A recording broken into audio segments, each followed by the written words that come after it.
अस्सलामुअलैकुम dear students. आज के इस लेक्चर में हम डिस्कस करेंगे chapter 4 major of dispersion, moments and skewness. इससे पहले स्टूडेंट्स हमने डिस्कस किया था चैप्टर 3 को, measure of central tendency and averages. तो मेजर ऑफ डिस्पर्शन में बेसिकली हम किस चीज़ को डिस्कस करते हैं, मेजर ऑफ डिस्पर्शन को हम यूज़ क्यों करते हैं।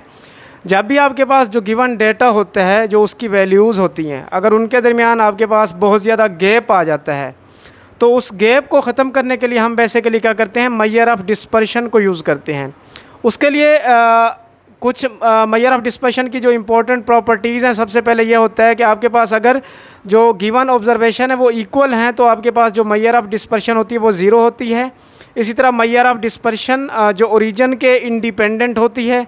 सिमिलरली मेजर ऑफ डिस्पर्शन में आप क्या करते हैं, इसको मल्टीप्लाई भी कर सकते हैं और डिवाइड भी कर सकते हैं किसी भी कांस्टेंट नंबर से। तो ये मैंने लिखी हुई है, it is desirable to have the measure of dispersion in the same units as the observations. Secondly क्या है, ये ज़ीरो हो जाती है when all the observations are equal. जो आपके पास गिवन वैल्यूज़ होती हैं या गिवन डेटा होता है, जिसको इन अदर वर्ड्स हम कहते हैं गिवन ऑब्जर्वेशंस, अगर वो इक्वल हो जाती है तो आपके पास मेजर ऑफ डिस्पर्शन क्या हो जाती है, उसके केस में ज़ीरो हो जाती है। इसी तरह आपके पास जो ओरिजिन होता है मेजर ऑफ डिस्पर्शन, उसके क्या होती है, इंडिपेंडेंट होती है। सेकेंड लास्ट में क्या है, आपके पास मेजर ऑफ डिस्पर्शन को आप मल्टीप्लाई भी कर सकते हैं और डिवाइड भी कर सकते हैं किसी भी कांस्टेंट नंबर से। ठीक है, नेक्स्ट हम टाइप्स को डिस्कस करते हैं मेजर ऑफ डिस्पर्शन की टाइप्स को। उसमें उसकी जो फर्स्ट टाइप है absolute major, secondly relative major. अब एब्सोल्यूट मेजर में हम क्या करते हैं, an absolute measure of dispersion is one that measures the dispersion in terms of the same units or in the square of units। आपके पास जो given observation है, अगर तो उनके जो यूनिट्स हैं वो सेम हैं या फिर उसके जो यूनिट्स हैं स्क्वायर फॉर्म में हैं, तो उस किस्म के डेटा को मेजर करने के लिए जो आपके पास मेजरमेंट की जाती है वो आपके पास किस तरह की होती है, एब्सोल्यूट मेजर होती है। जैसा कि हमने डेफिनेशन में पढ़ा, an absolute measure of dispersion is one that measures the dispersion in terms of the same units। जो आपके पास किस तरह के डेटा को मेजर करती है, जिसके यूनिट्स सेम हों या फिर in the square of units. अगर यूनिट स्क्वायर फॉर्म में गिवन हो as the units of the data, ये डिपेंड करता है आपके पास जो गिवन डेटा है उसके यूनिट्स क्या हैं। ठीक है, तो उस चीज़ को हम क्या कहते हैं, एब्सोल्यूट मेजर। इसकी मैं एग्जांपल अगर दूं आपको, फॉर एग्जांपल आपके पास कोई डेटा गिवन है, उसके यूनिट्स हैं रुपीज़ में, किलोग्राम में या मीटर्स में, तो मेजर ऑफ डिस्पर्शन क्या होता है, उसके भी यूनिट्स किस में होंगे, किलोग्राम्स में होंगे, मीटर्स में होंगे या फिर किस में होंगे, रुपीज़ में होंगे। इसी तरह इसकी सेकेंड टाइप में हमने बात किया कि रिलेटिव मेजर क्या होती है। अ relative major of dispersion is one that is expressed in the form of a ratio। Relative major क्या होती है, आपकी कोई भी आपको मेजरमेंट गिवन है, आपको इन टर्म्स ऑफ आप उसको रेशो की फॉर्म में लिखें या कोएफिशिएंट की फॉर्म में लिखें या फिर परसेंटेज की फॉर्म में लिखें। इसका क्या मतलब है, इसका मतलब ये है कि आपके पास रेशो की जो बात उसने की है कि जैसे फॉर एग्जांपल मेरे पास मैं लिखता हूँ 2:3, इस तरह की फॉर्म में अगर आप किसी डेटा को लिखते हैं तो वो आपके पास बेसिकली कौन सी मेजरमेंट होगी, वो होगी relative major. In other words इसको मैं यूँ भी लिख सकता हूँ 2/3। नेक्स्ट उसने बात किया कि इसको आप परसेंटेज फॉर्म में लिख सकते हैं। परसेंटेज में हम कैसे, मीन्स कि आप लिखते हैं 2/3 का कोई आप परसेंटेज निकालते हैं, तो फॉर एग्जांपल मैं लेट सपोज लिख देता हूँ 0.5%। तो आप उसको उस मेजरमेंट को अगर परसेंटेज फॉर्म में लिखते हैं या फिर and is independent of the units of measurements. जैसा हमने शुरू में बात की, जो आपके पास मेजर ऑफ डिस्पर्शन है वो ओरिजिन के क्या होती है, इंडिपेंडेंट होती है।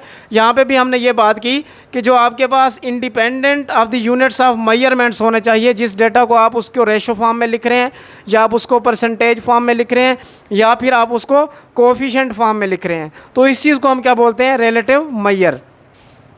नेक्स्ट हमने मेजर ऑफ डिस्पर्शन में हमने किस किस चीज़ को डिस्कस करना है। सबसे पहले जैसे कि मैंने आपको बताया, मेजर ऑफ डिस्पर्शन में हम क्या करते हैं, मेजर ऑफ डिस्पर्शन में जब आपके पास वैल्यूज़ के बिटवीन गैप बहुत ज़्यादा आ जाए तो उसके केस में हमें क्या करना पड़ता है, मेजर ऑफ डिस्पर्शन को यूज़ करना पड़ता है। तो मेजर ऑफ डिस्पर्शन में सबसे पहले जो हमने डिस्कस करना है रेंज को, सेकेंडली हमने the semi inter quartile range, या फिर इन अदर वर्ड्स इस चीज़ को हम इन शॉर्ट में बोलते हैं क्वार्टाइल डेविएशन, ठीक है। थर्ड में हमने इसमें देखना होगा द मीन डेविएशन, या फिर इन अदर वर्ड्स इसको हम एवरेज डेविएशन भी बोलते हैं। लास्ट में हम इसमें डिस्कस करेंगे the variance and the standard deviation. Students, आज के इस लेक्चर में हम डिस्कस करेंगे कि रेंज क्या है, सेमी इंटर क्वार्टाइल रेंज क्या है, एंड क्वार्टाइल डेविएशन क्या है।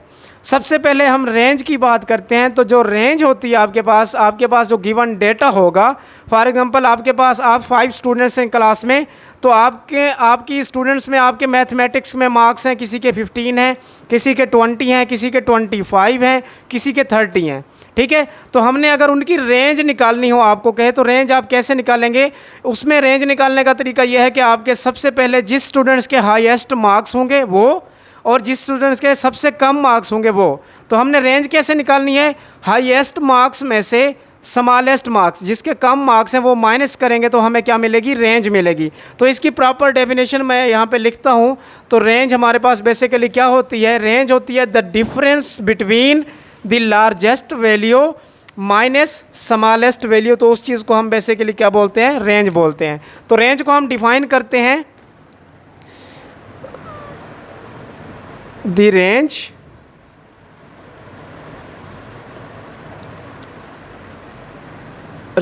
is defined as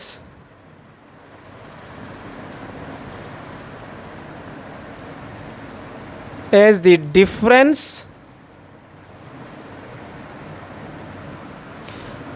between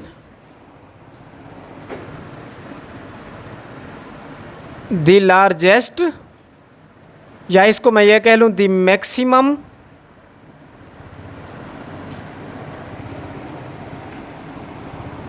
and the smallest, या इन अदर वर्ड्स मैं इसको मिनिमम भी बोल सकता हूँ, मिनिमम ऑब्जर्वेशंस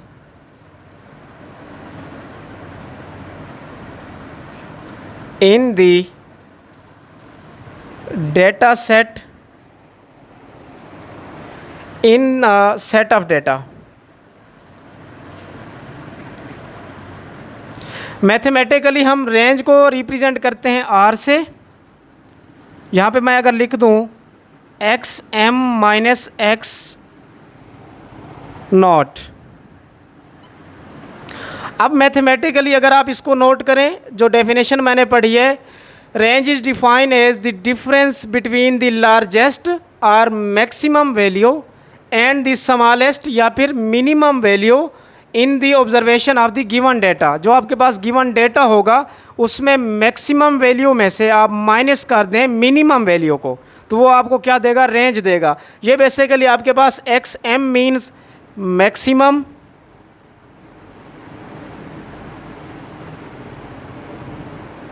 वैल्यू, या इन अदर वर्ड्स आप इसको ये भी कह सकते हैं कि आपके पास जो लार्जेस्ट वैल्यू है,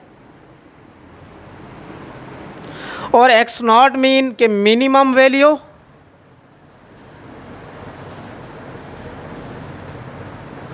और द स्मॉलेस्ट वैल्यू। ये हमारे पास थी रेंज। अच्छा, जैसे हम पढ़ते थे चैप्टर 3 में, हमारे पास किसी भी हम डेटा जो हमारे पास गिवन होता था, डेटा 2 फॉर्म में गिवन होता था। एक आपके पास एक ग्रुप्ड डेटा होता था, दूसरा अनग्रुप्ड डेटा होता था। ये जो रेंज का मैंने फार्मूला लिखा है, ये बेसिकली अनग्रुप्ड डेटा के लिए है। मीन्स कि आपके पास डेटा कोई किसी भी तरतीब में गिवन ना हो, यूँ गिवन हो 1, 5, 6, 3 एंड 2। ये आपके पास अनग्रुप्ड डेटा है। इसकी अगर आपने रेंज निकालनी है तो आप कैसे निकालेंगे? मैक्सिमम वैल्यू इसमें आप देखेंगे कि कौन सी है। मैक्सिमम वैल्यू अगर आप नोट करें तो हमारे पास क्या है? 6 है। तो आप मैक्सिमम वैल्यू आपने 6 ले ली, माइनस आपने क्या करना है? मिनिमम वैल्यू इसमें देखनी है कि इसमें सबसे मिनिमम वैल्यू क्या है? 1 है, तो 1, तो इसकी 5 जो क्या है? इसकी रेंज है। इसी तरह हमारे पास अगर डेटा आ जाए, आपके पास data is organise into a frequency distribution, means के ग्रुप्ड डेटा अगर आपके पास हो तो उसके केस में आपने रेंज कैसे निकालनी है? तो उसके लिए आप, जैसे आपके पास कोई भी क्लासेस गिवन होती हैं, यहाँ पे आपको फ्रीक्वेंसीज गिवन होती हैं। नेक्स्ट आप क्या करते हैं? उसमें आप क्लास बाउंड्रीज निकाल लेते हैं।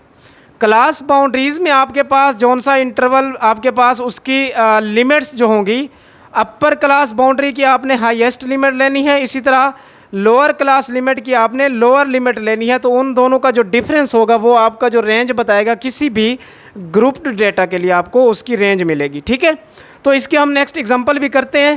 तो जिसमें हमने रेंज फाइंड करनी हो तो हम कैसे फाइंड करेंगे, इससे पहले हम एक और डेफिनेशन लिख लेते हैं। जैसे कि मैंने यहाँ पे लिखा कि रेंज हमारे पास क्या है, R is equal to maximum value minus minimum value. ठीक है, लार्जेस्ट वैल्यू में से आप स्मॉलेस्ट वैल्यू माइनस करेंगे तो आपको रेंज मिलेगी। ठीक है, इसी तरह आपके पास नेक्स्ट है, इसी के केस में कोएफिशिएंट ऑफ डिस्पर्शन।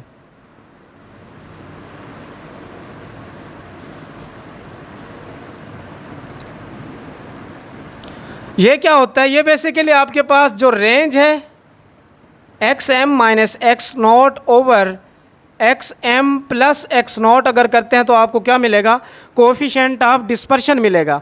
अब इसमें जो अगर मैं आपको ये पूछूं आपसे कि रेंज का यूनिट क्या है, रेंज का यूनिट जो है आपके पास कोई भी यूनिट नहीं है, रेंज इज़ डायमेंशन लेस होता है। ठीक है, फॉर एग्जांपल जैसे ये मेरे पास रेंज है, तो इसी तरह मैं अगर कोएफिशिएंट ऑफ डिस्पर्शन की आपसे डायमेंशन पूछूं तो कोएफिशिएंट ऑफ डिस्पर्शन जो है ये बेसिकली डायमेंशन लेस है।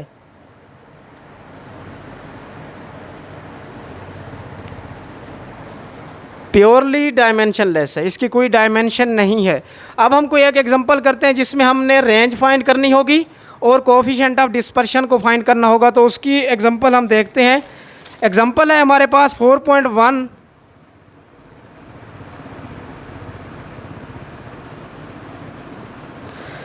The marks obtain bye 9 students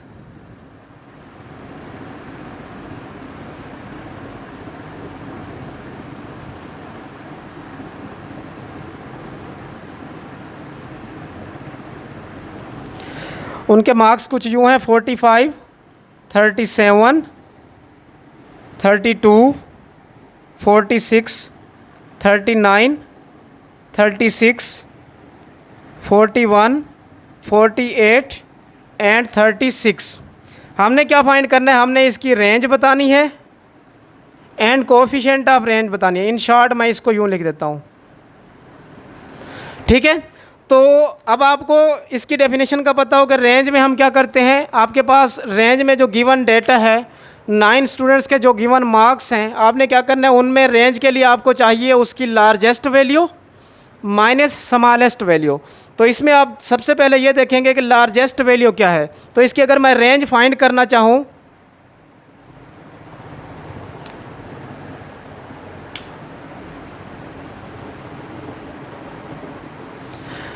इस गिवन डेटा में हम ये देखेंगे कि लार्जेस्ट वैल्यू क्या है।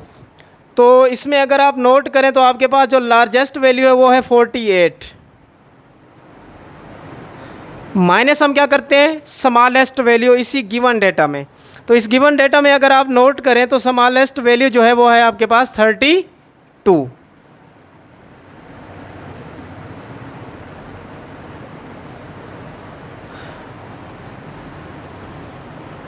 अब क्या करेंगे आप, 48 में से माइनस करेंगे 32 तो ये बचता है 16। तो ये आपको क्या मिलेगी, इसकी रेंज। नेक्स्ट हमने क्या फाइंड करना है, कोएफिशिएंट ऑफ डिस्पर्शन। ठीक है, तो उसके लिए आप क्या करेंगे, आपने ये same as it is range निकाल लिए, ये तो आपके पास आ गई 16। सिमिलरली नीचे आपने जस्ट क्या करना है, जो आपके पास लार्जेस्ट वैल्यू है 48 उसको आपने प्लस कर देना है स्मॉलेस्ट वैल्यू में, वो है आपके पास 32। तो ये आपके पास आ जाएगा 16। तो ये आपके पास क्या आ गया 70, सॉरी ये आपके पास आएगा 80। तो आपके पास आंसर क्या आ गया 0.2। तो ये आपके पास क्या है, कोएफिशिएंट ऑफ डिस्पर्शन। ठीक है, तो नेक्स्ट हम ये डिस्कस करते हैं the semi inter quartile range और द क्वार्टाइल डेविएशन। तो क्वार्टाइल डेविएशन हमारे पास क्या होता है, चैप्टर 3 में हमने डिस्कस किया था क्वार्टाइल को। क्वार्टाइल क्या होता है, जो आपके पास 9 वैल्यूज़ होती हैं, अगर आप उनको 10 बराबर हिस्सों में तकसीम कर दें तो आपको क्वार्टाइल्स मिलते थे। हमने 3 तरह के क्वार्टाइल्स पढ़े थे, एक Q1, Q2 and Q3। Q1 जो होता था उसको आप फर्स्ट क्वार्टाइल भी बोलते थे या in other words lower quartile भी बोलते थे। इसी तरह Q3 जो है वो अपर क्वार्टाइल भी है या इन अदर वर्ड्स आप उसको क्या बोलते हैं, थर्ड क्वार्टाइल। तो वो हमने अगर फाइंड करना हो तो हम कैसे फाइंड करेंगे, वो हमने चैप्टर 3 में उसको कर लिया है। लेकिन आज हम डिस्कस करेंगे क्वार्टाइल डेविएशन क्या होता है। तो उसकी डेफिनेशन लिखते हैं हम।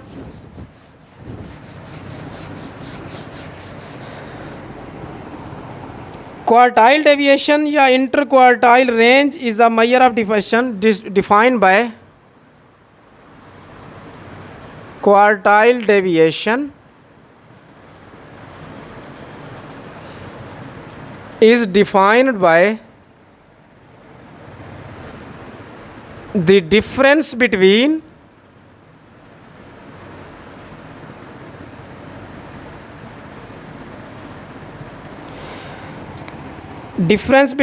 the third quartile,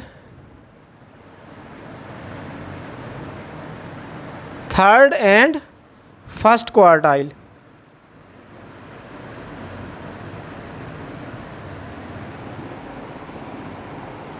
similarly and, अगर आप इसको यूं कह लेते हैं, and half of this range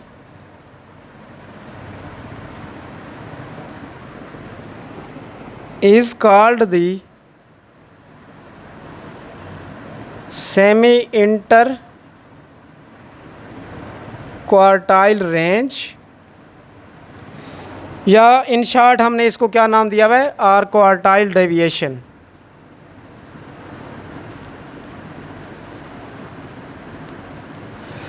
इसको अगर आप देखें, क्वार्टाइल मैंने आपको बताया है कि हमारे पास Q1 फर्स्ट क्वार्टाइल,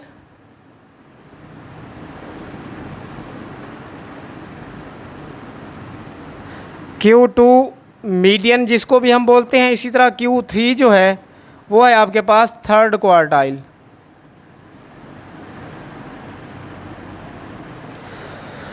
हमने क्वार्टाइल डेविएशन की जो डेफिनेशन पढ़ी है वो क्या है, the difference between the third and the first quartile. ठीक है, मीन्स के ये थर्ड क्वार्टाइल है, इसका डिफरेंस आपने लेना है किसके साथ, फर्स्ट क्वार्टाइल के साथ। फिर इसका वो कहते हैं आपने हाफ लेना है, and half of this range. इसका जब आप हाफ लेंगे तो आपको क्या मिलेगा, क्वार्टाइल डेविएशन, जिसको इन शॉर्ट मैं Q.D लिख देता हूँ। ये हमारे पास क्या है, क्वार्टाइल डेविएशन, या इन अदर वर्ड्स इसको हम बोलते हैं semi inter quartile range. I hope कि आपको ये समझ आ गया होगा। अगेन मैं रिपीट कर देता हूँ कि हमारे पास क्वार्टाइल डेविएशन क्या होता है।